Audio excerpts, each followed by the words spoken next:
updates on new resources that have been launched and some new resources that will be launched in the winter 2023. So before I get into the program resource updates, I just wanted to provide an awesome update on our Healthy School Certification registration totals. So as of today, this was extracted around 9 a.m. We have over 400 schools that have completed registration in Ontario. This is record breaking, so we're super excited to see schools that are interested in becoming Healthy School certified. And as mentioned in the previous meeting, we've gone national. So we have 130 schools that have completed registration for Healthy School certification. So we're really looking forward to this year. Just a reminder, if there's any teachers, public health, anyone here on the call that are aware that your school is interested in participating but hasn't registered yet, just a reminder that registration does close tomorrow, Friday, November 25th at 12 p.m. Eastern time. So registration's ticking. If you're interested, make sure to spread the news.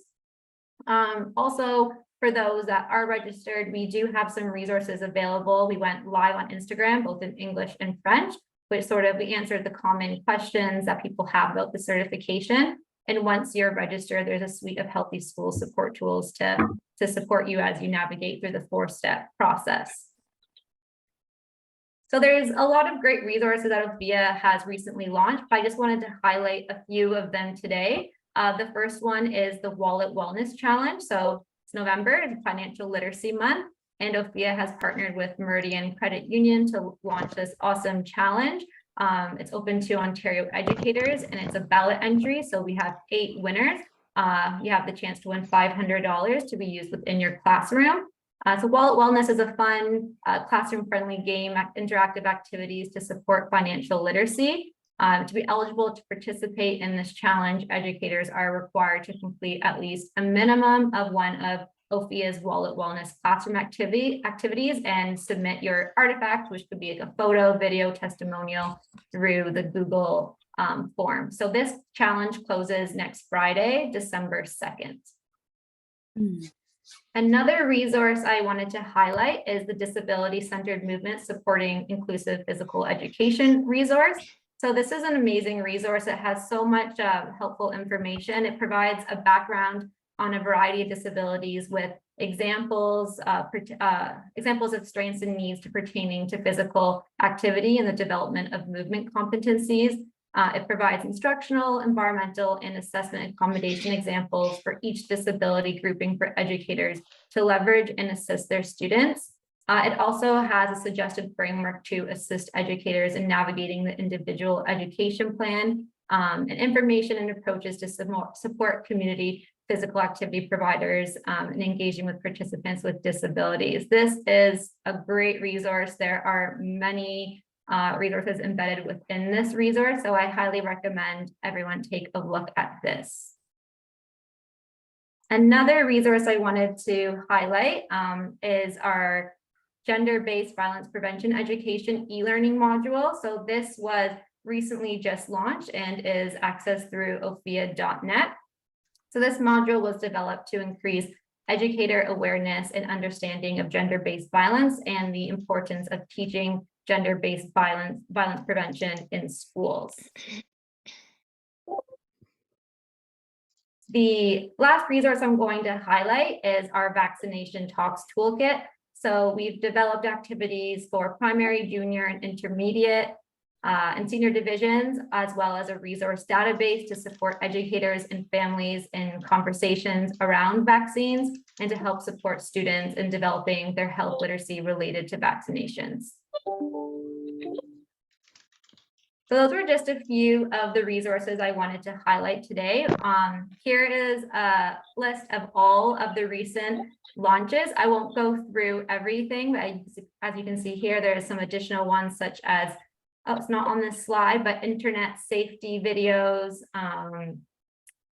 food literacy, but not to worry, I'm going to share this slide deck, which will have all of these resources hyperlinked so you can quickly access them and locate them on the OFIA.net website. Lastly, I just wanted to talk about some resources that are to come in the winter. So we're working on a provincial website and dashboard tutorial to how to navigate through the Healthy School Certification website. This is intended to be used for public health units supporting schools that have registered. So this was an old slide deck. So as mentioned, internet safety videos are now already launched on our website. And we also have Learning with and for Leader Student Voice videos phase 2 coming soon. I know I'm over time, but last but not least, I just wanted to mention that OPHIA is hiring. We're hiring for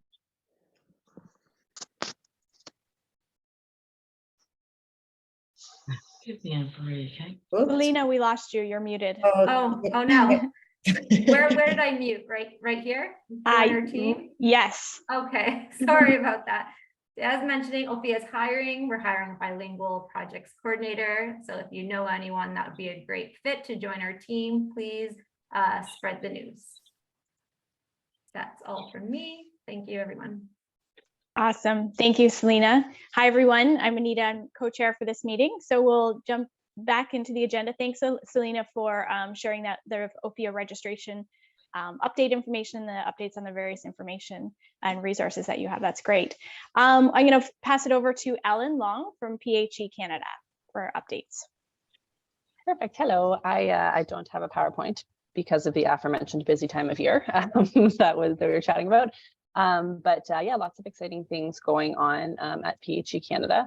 I can just show on our website if I can share my screen. Oh, yes, I do want to stop the other person sharing. There we go. Perfect. So the biggest one, or the two biggest ones, are that we have 2 funding opportunities that are currently open for everyone in Canada, but we have a lot of money specifically to give to Ontario schools. The first one is called the Access to Action Grant Program. This is focusing specifically on increasing the physical activity opportunities for equity deserving students. So you can apply from anywhere, basically anywhere from $1,000 to $20,000. Most grants will be between $1,000 and $5,000, but there is a second level, and you can apply for anything that's going to increase those opportunities. So that could be transportation to an event, that could be bringing in additional coaches, that could be some equipment, hopefully not only equipment for your school, but equipment with some community support, someone that's going to come in and just kind of provide more opportunities. So applications are open and ongoing. I think as of this morning, we've given out $370,000, give or take, and we have $2 million to give out across the country. So get your applications in soon. This can certainly relate to any sort of whole school, healthy school initiative as well, which would be great, as long as it focuses, as I said, on physical activity specifically. The second funding opportunity we have is more specifically for, are you still seeing my different? Okay, perfect. I never know when it stops and when it starts. You'd think after 2 years I would, but the second one is the Empowerment Grant. So this is a much smaller pool of money. It's only about $25,000 total, but we do have a specific stream for healthy school programming. So really focusing on anyone, specifically if you're doing the Healthy School Certification Program or just doing healthy school programming at all, it's $1,000 you can apply for to support the implementation of that programming. That deadline, I believe, is mid-January. We were going back and forth whether it's December or January. You got a little while still though, but all the information's there, and we'd love to see lots of applications and lots of money go out the door. The third one I'll draw your attention to, which is quite relevant, is this past Monday, we launched the At My Best Challenge. So there are, all the information's on the website here, but you can complete different challenges. They have activities that go along with them, and all the instructions are right there. And there's up to $6,000 in prizes. So again, the funding is getting smaller and smaller as I go through, but still some opportunities available to get your school involved, active and healthy, which is wonderful. Other things that don't have a website, we do have our national conference coming up in May, where there will be a focus on all things physical and health education, but specifically there's a healthy school sort of subsection of presentations. And we are working on releasing our national competencies for physical and health education in Canada. So that should be coming out the next month or so. And then along with that, lots of additional supports that will be coming out to see what we can do to advance phys ed and health in Canada. And that's it. Awesome. Great. Thanks, Ellen. I have one quick question for you. With the first funding opportunity that you talked about, you mentioned it's whole school. So is it directed to schools, or could a school board per se also apply? Yeah, a school board or a community organization could apply. It doesn't have to be whole school. It could be a whole school initiative. It could also be a specific LGBTQ, a GSA, like a Gay Straight Alliance type club, if they're going to do physical activities in that club. So it could be a subsection of a school, as long as the focus is equity deserving students. Could be a school board. It could also be a local cricket club that wants to come in and do programming in schools. Awesome. Great. Thank you. Okay. Any other questions for Ellen?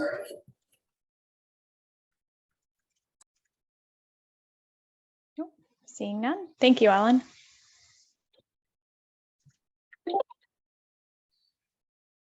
Hey, I'm going to introduce our first presentation. We're a little bit different, I think, than the agenda here, but our speakers from the Strong Minds, Strong Kids Psychology Canada have to leave. So I wanted to introduce to you, first of all, Pamela Sirianis. Annie's, is the Senior Coordinator of Programs and Community Partnerships. She has an educational background in psychology and has over 6 years of experience in various roles surrounding program and project management, as well as evaluation. Pamela has worked with diverse groups, including the LGBTQ2S+ community and populations experiencing homelessness. Consistently focusing on supporting youth mental health and well-being, she continues to do so in her current role by coordinating professional development opportunities for professionals and psychoeducational programming directly to children. Also with us is Siobhan Lavadier, who is the Manager of Programs and Community Partnerships.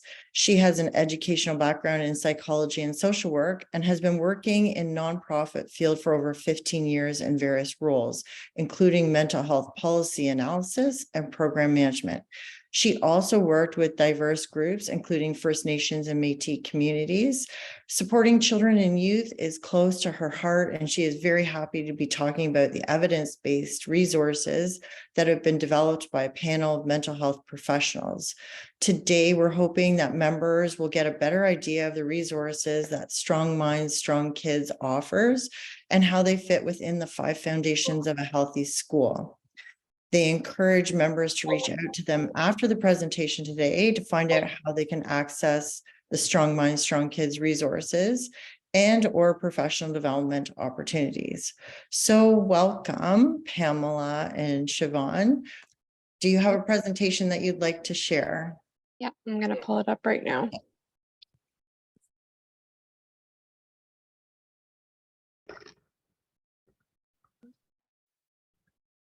There we go. Yeah, I'll just look. Thank you. Okay, thank you, Julie. And thank you to Ontario Healthy Schools Coalition for inviting Pamela and me to speak about our programs and resources. Again, my name is Siobhan and I'm the Manager of Programs and Community Partnerships here. Just a little preface, Strong Minds, Strong Psychology Canada is part of the Psychology Foundation of Canada. And the Psychology Foundation of Canada has 50 years of helping children and youth identify and manage their stress, which is critical, as we know, to building a solid foundation of mental health. Here's just a brief video to provide you with a bit more information about our charitable organization. They tell us to be strong, to stand up for what we believe is right, to chase our dreams, to be exactly who we want to be, without settling for less, without fear, without that voice in the back of our heads saying we're not good enough. They tell us to be strong-minded, but they don't tell us how to build a strong mind. Thankfully for us, Strong Minds, Strong Kids is there to help. They offer psychology-based, evidence-informed programs, tools, and resources that could help me develop the mental strength I need to face all the ups and downs in life, because they believe that we're the future. They believe that the tallest towers have the strongest foundations.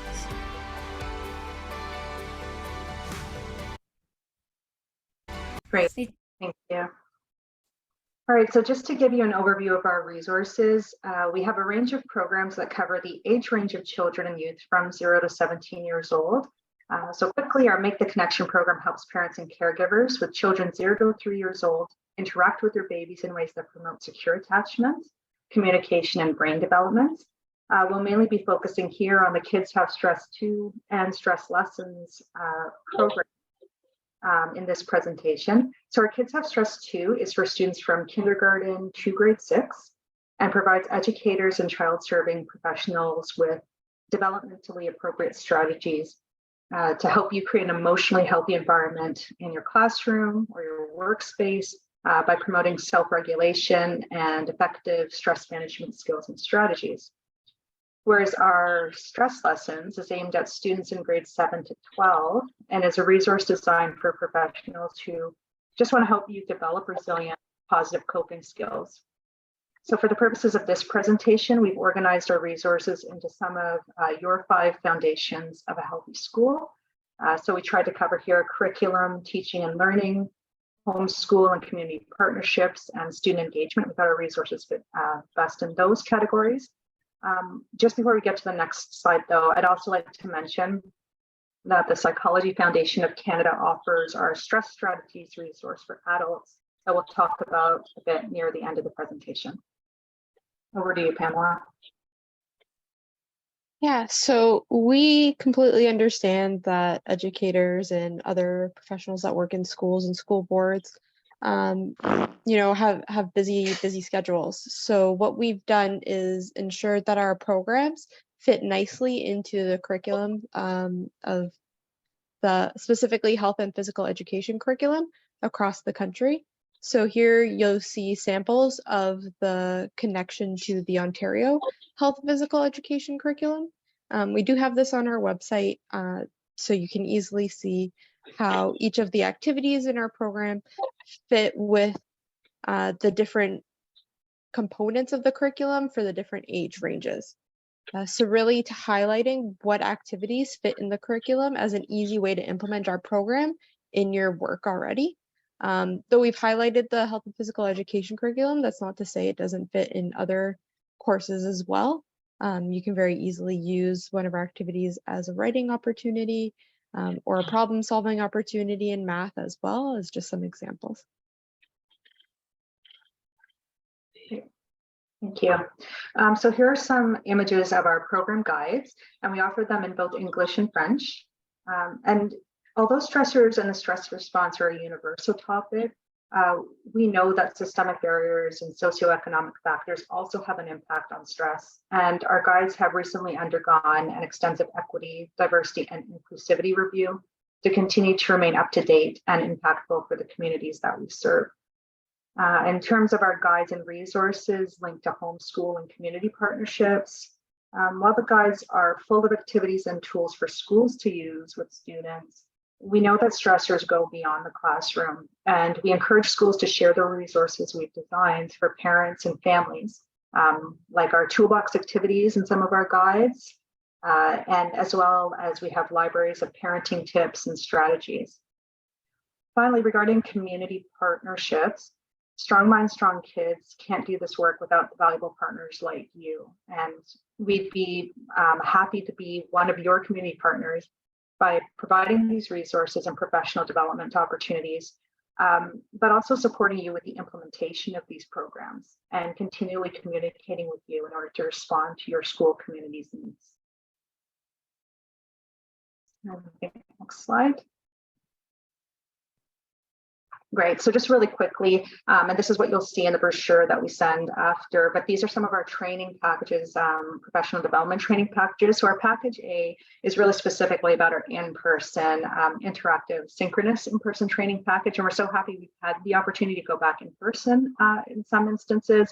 And that's really our interactive, hands-on, you get in-depth information about any of these programs and grades, information on the fundamentals of stress and opportunities to practice these activities with your peers, a choice of one program guide and a certificate.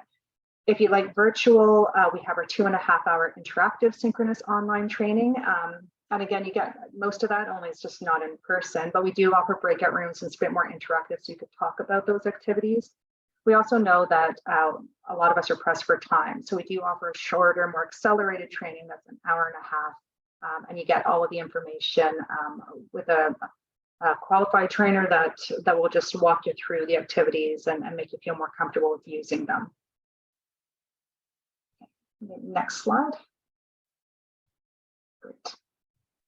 So why is ongoing professional development and learning how to recognize student stress and having a range of stress management tools important? Well, we know that research indicates that academic related stress or other types of not so good stress can reduce academic achievement, decrease student motivation, and increase the risk of school dropout. So while our programs are not meant to be interventions among educators and students, they are designed to bolster confidence in professionals and to even recognize the good side of stress, because there are some good sides of stress as well. And then you find out about that in the guides too. Okay, over to you, Pamela. Yeah, so in regards to relating to student engagement, we've got our Stress Busters camp or after school program. We've also adapted it to be an in-class program. So it started off as a camp. One of our school partners at the Upper Grand District School Board really felt that something like this was needed for their students. So we adapted our Kids Have Stress 2 grades 4 to 6 program to be a little bit more interactive, to make it a little bit more fun, more camp-like. It was a huge hit. Our first program evaluation went really well, showing that children really did feel that they learned about stress and stress management strategies after the program. So we decided to continue it as an after-school program. We have 8 sessions, so 1 session for 8 weeks, where kids learn the different components of stress management, how it affects their brain, different strategies that they can use to manage stress. And they have an opportunity to speak amongst their peers to really work through their new stress management strategies. So that after school program, as I said, is 8 weeks. But we also offer the opportunity to try it out 5 days in a row over the span of 1 week. So the program's been adapted a little bit, and that we are piloting to see if that might be more appealing to folks and to schools to get it into the classroom and see how that goes in that capacity. So if anybody's interested in that, feel free to reach out.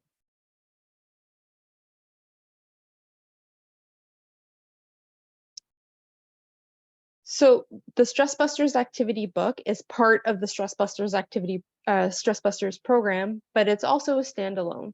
So this activity book is a really cool resource, again, adapted from our Kids Have Stress 2 grades 4 to 6 program, where kids can walk through different activities in the activity book. There's opportunities for coloring, there's opportunities to create your own comic strip, all around learning about stress and stress management.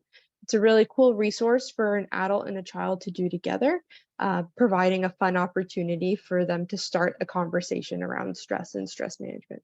So really engaging students with an educator or engaging them with even their parent if you encourage this resource at home.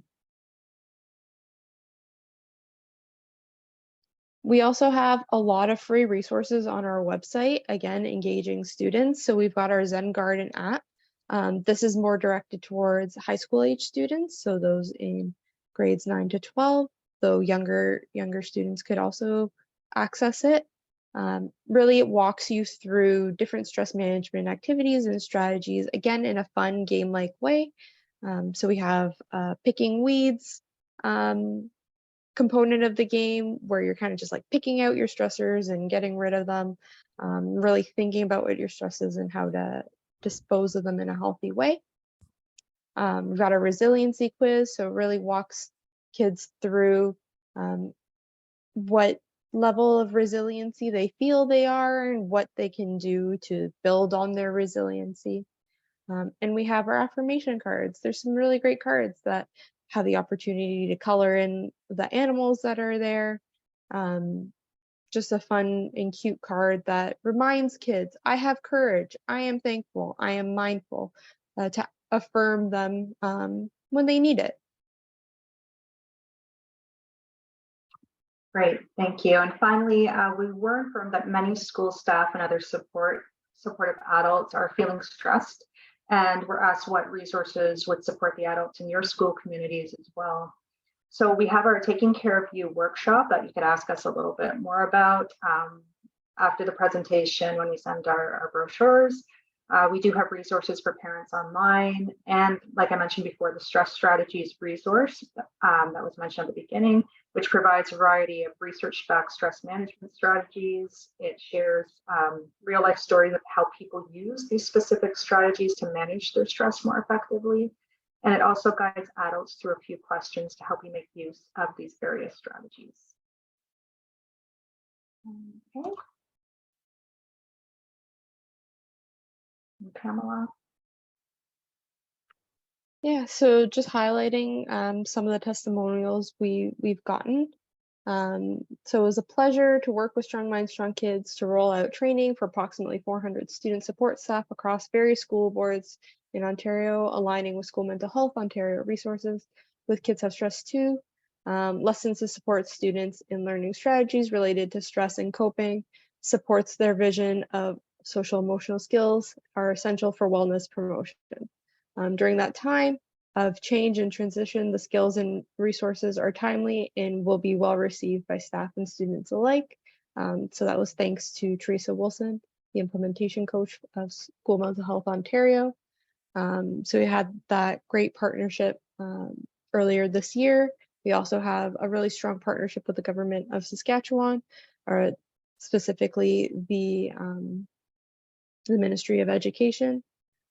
So an educator who was trained through that partnership shared that kids these days are faced with an insurmountable amount of stress and need people to walk alongside them and help them learn how to overcome the stressors and find success and peace in their ever-changing world. So really affirming that this program helps this learning assistant do that. Great. And that's it from us. Thank you so much again for having Pamela and I present. Again, there's our contact information. I think you'll be getting a PDF or of the PowerPoint with our contact information. You're on mute, Siobhan. Oh, crap, I just heard that now. I just said thank you again. I love it when that happens. So thank you for having Pamela and I present again.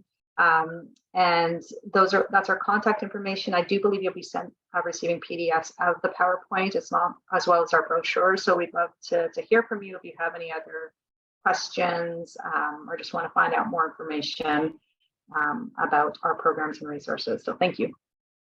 Thank you, Siobhan and Pamela. I have used the Kids Have Stress Too and the stress lessons in the past, and looking forward to the updated versions. And I just wondered, would those be found on your website? And do you have to have the training to get those resources, or can you get the resources even without the training? Yeah, that's a good question. So all of our training guides have been updated now. Those are the updated guides, and you don't need to have the training to get the guides. In that brochure, you will see like all of the options, the training options, the guide options, everything's there. Okay, thank you. And I think we have a question in the chat box here. It's from Max. Great to know that the Kids Have Stress Too and other programs are still going strong. How far back does the Kids Have Stress Too go? 2000s or earlier? Lots of experience and evidence in your organization work and history. Yeah, that's a good question. So I believe, and Pamela, stop me if I'm wrong, but I believe in the 2000s, right? So I believe PKP was 2009. That's preschool kindergarten. No, that could have been earlier because we did I think it was 2000. And then we did an evaluation. The first evaluation was 2003. So they go way back, but they keep being updated in order to be relevant and impactful. Great, thanks, Siobhan. We have another question here from Sarah, who we admire very much. And the question is the Stress Buster after school program offered in schools, i.e. interested schools inviting you to deliver the program in their schools, or is it offered in the community, e.g. community centers? Is there a Yes. fee for the kids to attend? Yeah, so there's no fee at this time because we are grateful to share that we have support from the Quinn Family Futures Foundation. So luckily, we're able to offer this program to 750 kids across the country for free this year. So we offer it through community partnerships, we offer it through schools. Sarah, feel free to reach out to me. We can discuss a possible partnership with your school if that's something you're interested in. We do have slots available. Yeah, I'd love to connect with anybody who's interested and see if we can get this program in your school. Great. Thank you very That sounds fantastic. Thanks, Pamela. Did that answer your question, Sarah? Okay. Yes, perfectly. Thank you. Yeah, thanks. We'll get that into York Region for sure. Just Max said thanks. Is there any other questions in the chat, or would somebody like to unmute and ask a question before we have to say goodbye to Pamela and Siobhan? And people can get a hold of you both, right? You've given us your contact information. We're going to share your presentation. Excellent resources. We're just looking forward to, we appreciate the connection. And it's so nice that it aligns so well with some of our healthy school action plans, because I know lots of people have been focused on mental health as a foundation to their healthy school action plans. So thank you so much for your presentation today. And we'll just move on. Anita's going to introduce our next presenters. Thank you. Thanks, everyone. Thank you. Thank you. Okay, so up next we have Gail Lalonde from School Mental Health Ontario, and it is my pleasure to introduce Gail today. Most of you know School Mental Health Ontario is a provincial implementation support team. Their goal is to help school districts enhance student mental health through the use of evidence-based strategies and services. And so Gail is a registered social worker by profession. She received her bachelor's of social work and her master's of social work at King's University College from Western University. Gail has been a frontline social worker with the Thames Valley District School Board. She also was the Thames Valley District School Board's mental health lead. She's got a long resume. So in addition, Gail also worked with the London District Catholic School Board as the supervisor of professional support services. And in this role, she had the responsibility of overseeing the social work, psychology, and the speech and language pathology departments. So Gail is currently with School Mental Health Ontario, and I have had the chance to work directly with Gail and can say that she's an amazing human who advocates for child and youth mental health and is very passionate about her work. So it's all yours, Gail. That was quite the introduction, Anita. I didn't know you were doing that. I kind of gave you a little heads up today. I actually have a colleague with me as well, our co-director, Teresa Kennedy. So Teresa, you want to just introduce yourself quick while I set up the screen sharing? Absolutely. Thank you. So I won't go through my bio, but I will just say I'm serving in the role of co-director. I can't agree with you more, Anita. Gail is an amazing team member, and I'm an educator. I've been in education since my 31st year, and I've served in every role. Teacher first is what I consider myself to be, but on secondment to School Mental Health Ontario from my role as superintendent with responsibility for mental health. So really pleased to co-present with Gail today.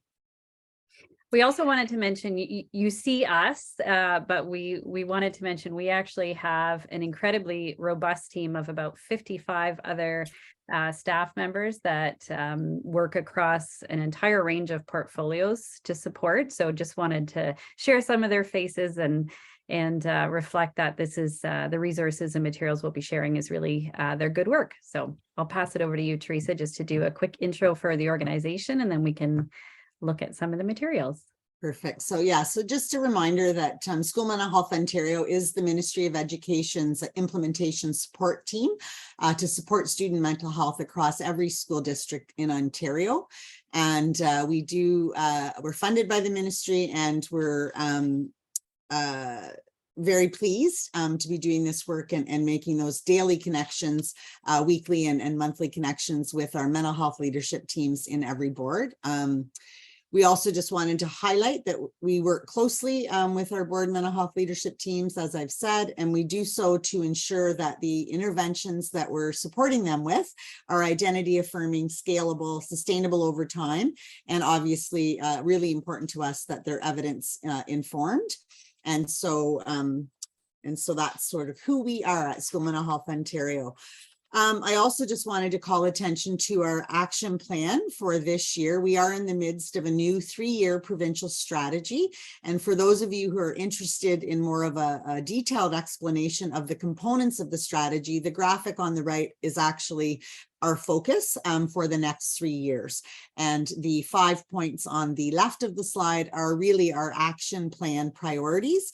And these have been developed with input from multiple stakeholders from the field based on COVID research and partnerships with various researchers to really inform where we needed to put our focus today. Not today, but every day for the next year. And so these are extremely important, and we're not going to go into detail today because we really want to talk to you about the resources that actually match and map onto these important areas of focus. Sorry, I had to find my mute button again. So we wanted to highlight really quickly, because I think this is an important report that really informs the work at schools and the initiatives, that are kind of being looked at. So School Mental Health Ontario undertakes a pretty substantial engagement with youth across the province. And our most recent iteration of that took place last year in 2021, and the final report has just been posted on our website. So I'll let folks go there. There's an executive summary as well as a more fulsome report, but we did want to highlight some of the key findings just to frame some of the resources that we're going to share today, because we do have a number of new resources that are responsive to some of the data that was collected from students. So 82% of Ontario students actually indicated that they were not currently involved in mental health initiatives, but 70% said they wanted to. So that's a really interesting piece of data, but also exciting to know that there is a real keenness. A real keenness among students to be able to engage in this work. Of kind of the recommended areas, the students wanted to ensure that teachers as well as parent givers, other caring adults in their lives, learn more about mental health, that they saw that as a significant priority. And they wanted to learn about it at school. Their preferences in terms of that learning was that it be frequent, early, and varied. So they very much wanted it to be part of the school day. So both curriculum as well as kind of supplementary components, but they felt that that was kind of where they wanted it to happen. They didn't want to have to engage in that learning with, oh my goodness, a professional outside of the school. So that was really important. Students wanted greater access to kind of hands-on tools and resources that would support their mental health, support them in how to cope with and manage stress, as well as how to safely kind of support peers. We know that peer-to-peer connection is really important and often the first place they go. Number 4 was students wanted stronger equity-based and culturally responsive resources that really looked at that interconnection between mental health and equity. And we're going to talk a little bit about that today. And students want leadership opportunities to be more accessible to every student. So this was a really important theme that they spoke about, as well as is that they talked about kind of those common students that are engaged in leadership opportunities, students that are on parent or student council, et cetera. But they really wanted to bring voice to a variety of other types of students that maybe wouldn't be thought of as kind of traditional leaders within the building, that had lived experience, et cetera. So they really want that message to come across and a range of opportunities to be provided to every student. So in response to that, I'm going to pass it over to you, Teresa, to talk a little bit about the IA frame. Absolutely. So thank you. So just calling your attention to the very center of our strategic plan where we highlight every student. And so we have been working at School Mental Health Ontario, really focusing in on identity affirming school mental health, a way for us to ensure that we are meeting the needs of every student. And we strategically focused on every student versus all students, because we believe that that terminology really takes into more consideration the unique identity of each student when we're planning relevant mental health supports and services. And so we have developed an identity affirming school mental health frame for reflection and action. And the 4 key areas that you see on this slide are the main components that we will be working with our stakeholder audiences, educators, principals, mental health professionals to really look at how we can dismantle current structures and processes that aren't working well to support students from that anti-racist, anti-oppressive lens, engaging with our partners and communities. And so it's a wonderful opportunity to be here with you today to share this. Also, the importance that Gail just spoke about of really amplifying our student voices, but also the voices of our parent caregiver community, so that we're really looking at varied perspectives and promising practices in school mental health. And then obviously responding with differentiated and identity affirming supports for them to support mental health. And note that these would not be done in a linear fashion, but each area is something that we need to reflect on, think deeply about. And so we will be doing that with all mental health leadership teams across the province at our provincial meeting next month. Our current thinking and working definition, because this will evolve as we learn more, but we are looking at identity affirming school mental health as really that process of building connections to student identity. It prioritizes an anti-racist and anti-oppressive approach, and also prioritizes cultural knowledge and ways of being and doing within a relationship. So that whether that's a therapeutic relationship with a clinician or if it's with a school staff member. And finally, we're also really focusing the foundation of this work around our own cultural humility. And so we've developed a specific tool for school mental health professionals and for all school staff to really look at ourselves, look inwards first, and what we need to do to be able to approach this work with the cultural humility that we need. The tool is really a self-reflection tool that will prompt us to really consider what our own skills, knowledge, self-awareness, like where we actually are in our learning journey, so that we can actually move forward and be taking into consideration culture and identities and what we need to know more about, so that we can do the best in service of our students. So again, there is a tool specifically that will be provided to every school mental health professional as they engage in training around brief intervention and all of those pieces. And then at tier 1, for our educators and support staff, a tool that can be provided for them as well as other school staff to deeply engage in this work. And then I'll turn it over to Gail because she's going to highlight some of the really important resources we thought you'd like to know about today.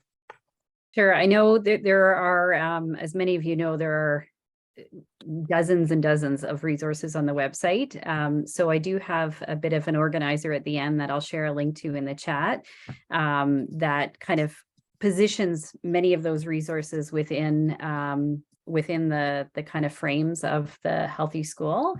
But I wanted to, before we dive into those, just remind folks again about the Mental Health in Action course and to give a little bit of an update. So this is a free course for educators across the province that is 6 modules and is available, as all our resources are, free and in both French and English.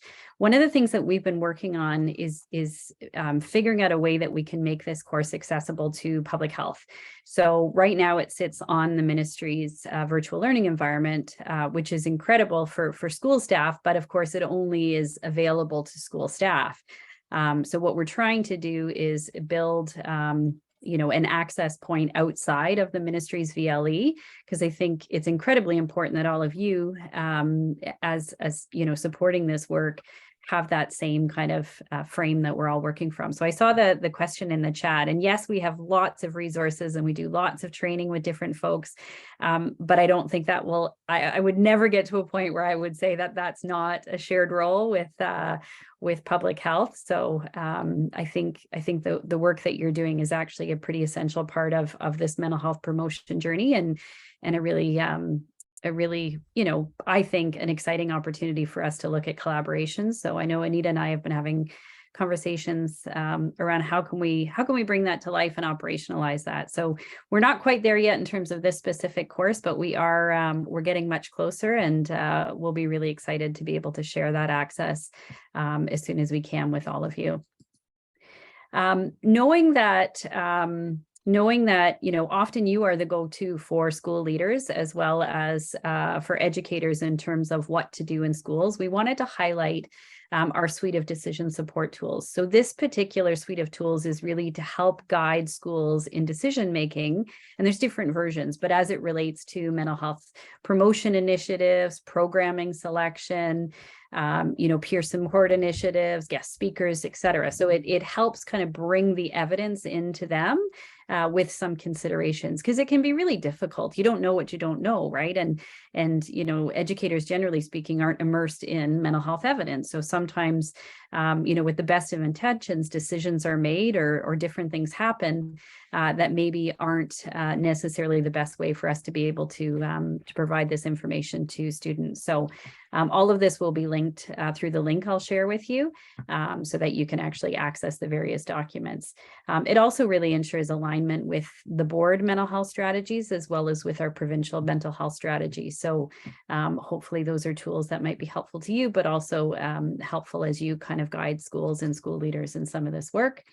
I also wanted to kind of highlight one of our recent newer resources. I've heard from a number of folks about the challenges that are happening in our early years programming, and knowing that many of our students have entered kind of kindergarten and grade 1, having been through COVID and not necessarily had the same level of socialization that we would have typically seen for students at that developmental stage. So we have worked in partnership with a number of folks to be able to develop some targeted lessons around that are really for the kindergarten program and are built onto that frame, so that it is connected to curriculum for our educators, but very much based in evidence-based research. So here's the choice board that I mentioned. So I'm going to click on it just to let you see, and I will copy and paste it into the chat here so that everybody can have access to it. But again, not having the time to kind of dive into all the resources, what we did was just kind of connect them to each of these pillars. So if you click on any one of these, you'll see that it will take you to a sub area that would kind of list the various resources that would be relevant for that particular topic. So I literally made this today, so it's not very fancy, but hopefully it will kind of do the job. So there's the decision support tool that we talked about, for example. When we're talking about student engagement, we have a particular section of our website that focuses in heavily that this is developed in partnership with students and provides much more detail as well as resources. And then social and physical environments, again, highlights the various resources to support, and then homeschool and community partnerships as well. So in the absence of having more time to unpack, I hope that will be kind of a helpful tool that you can take with you and certainly explore. Don't hesitate to reach out if you do have questions about any resources. And I'm going to stop sharing for a moment so I can see everyone and see if there's any specific questions around any of that before we pass it back to Anita. And I apologize for how much information we just shared in a very short period of time.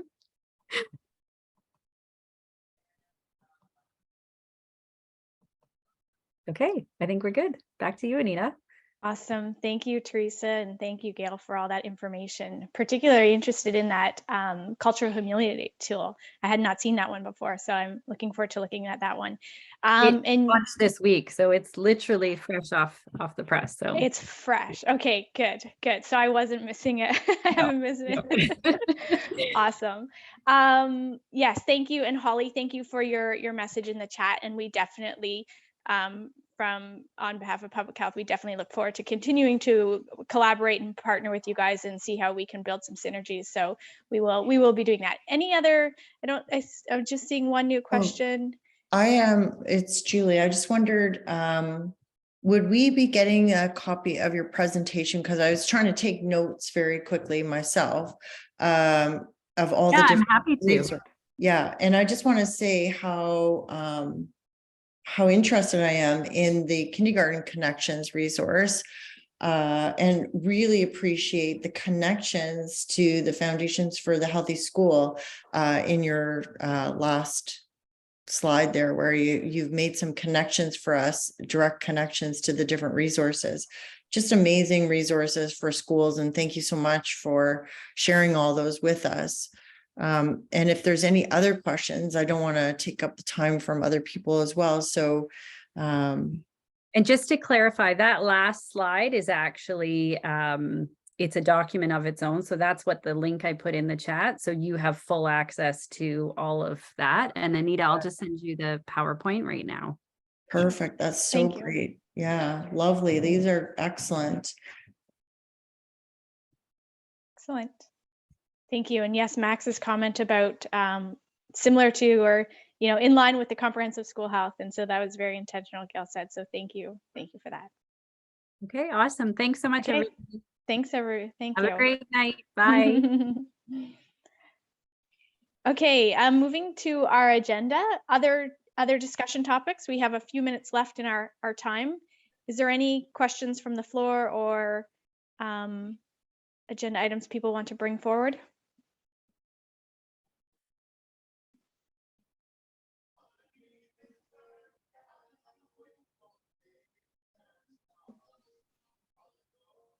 Okay. Seeing none, we will wrap up this meeting. Just a reminder that our next web-based meeting is Thursday, February 23rd. So into the next year, 2023. And we wanted to just flag for you that our conference has tentatively scheduled for the week of May 25th. And the meeting on February 23rd will start at 3:30 p.m. Great. Thanks, everyone. Have a great night.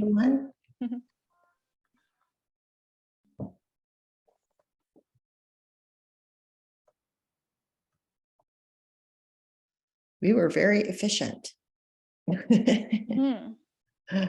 Nicely done. Yes. Good presentations. Lots of great information. Oh my gosh, there's so many great resources. Yeah. Like now I'm just dying to get online and start going through all these things. But yeah. And sometimes what's very helpful is that when you have somebody present the information, you get the direct link to it, because you can get on these websites and try to find these things and, completely miss where they're at. So I feel like that's what's so helpful, is when people actually direct you to the exact page where you find those resources, because otherwise you can be online just browsing around forever trying to get to the resource. Yes. Especially when it's a website that has just so many things, right? Like they might have so many resources already. So yeah. Arlene, I saw your message in the chat. I did forward you the PowerPoint presentation that Gail sent me.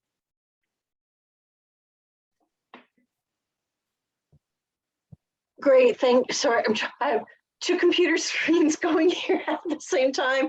I'm trying to get all of those resources so I can send them out to folks immediately following the meeting.